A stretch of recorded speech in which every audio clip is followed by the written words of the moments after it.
ఏంటంటే ప్రియమైన దేవుని వాళ్ళారా, ఆహ్, యేసుక్రీస్తు యేసుక్రీస్తుని జ్ఞాపకం చేసుకోవాలంట. మీరు మీరు ప్రతి ఆదివారం యేసు ప్రభువుని జ్ఞాపకం చేసుకోండి. అంటే యేసు ప్రభువుని జ్ఞాపకం చేసుకోవడం అంటే, ఆయన మన కొరకు బలైపోయాడని, ఆయన బలియాగాన్ని మనం జ్ఞాపకం చేసుకోవాలి.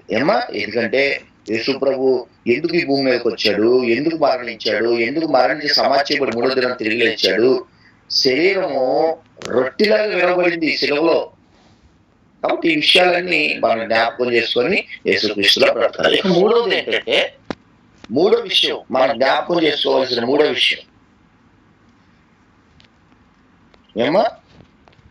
నీవు ఏ స్థితిలో పడిపోతున్నావో జ్ఞాపకం చేసుకో. అది మూడోది. మనం జ్ఞాపకం చేసుకోవాల్సిన సంగతుల్లో మూడో సంగతి ఏంటంటే, నువ్వు ఏ విషయాల్లో పడిపోతున్నావో జ్ఞాపకం చేసుకో. ప్రకటన గ్రంథము 2వ అధ్యాయము, ప్రకటన గ్రంథం 2వ అధ్యాయం 5వ వచనం చూడండి. ప్రకటన గ్రంథము 2వ అధ్యాయం 5వ వచనం.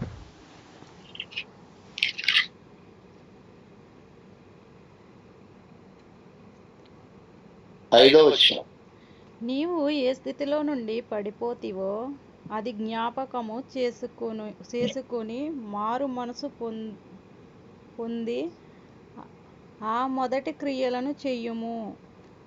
చాలండి.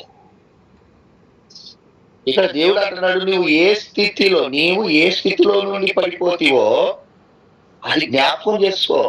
జ్ఞాపకము అంటే మనం ఎక్కడి నుంచి పడిపోతున్నాం?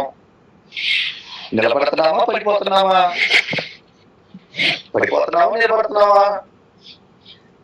నిలబడుతున్నానండి. నిలబడుతున్నావు అనుకుంటున్నావే కానీ పడిపోతున్నారండి చాలా మంది. తెలుసా? నాకు బాగా తెలుసండి. యవనస్తుడు, నా పెళ్లి కాకముందండి, నాకు మ్యారేజ్ కాలేదండి. మ్యారేజ్ కాకముందు నుంచి సేవకునేనండి. మ్యారేజ్ కాకముందు నుంచే సువార్త విస్తారంగా ప్రకటిస్తున్నా. ఇక మ్యారేజ్ అయిన తర్వాత తగ్గానండి సువార్తలో.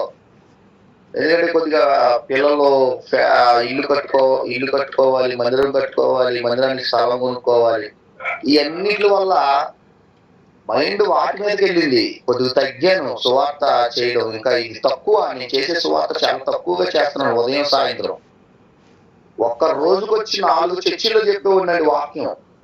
ఒక్క రోజుకొచ్చి ఒక్కొక్కసారి 2-3 చర్చిలో చెప్పేవాడిని, గృహకుడికిలో చెప్పేవాడిని. అసలు ఓపిక అలిసిపోయేంతవరకు చెప్తూనే ఉండేవాడినండి. దేవుడు నాకు, అంటే నేను గొప్ప అని చెప్పట్లా, దేవుడు నాకు అంత గొప్ప అవకాశం ఇచ్చాడు. నాదేముందండి, పెంట కుప్పల నుంచి పడిపోయి నాలాంటిలో దరిద్రుల్ని దేవుడు వాడుకుంటున్నాడు. అది దేవుడి ఘనత, దేవుడికి మహిమ. దేవుడు గొప్ప అవ్వాలి ఇక్కడ, నేను కాదు. దేవుడు గొప్పవాడు అవ్వాలి.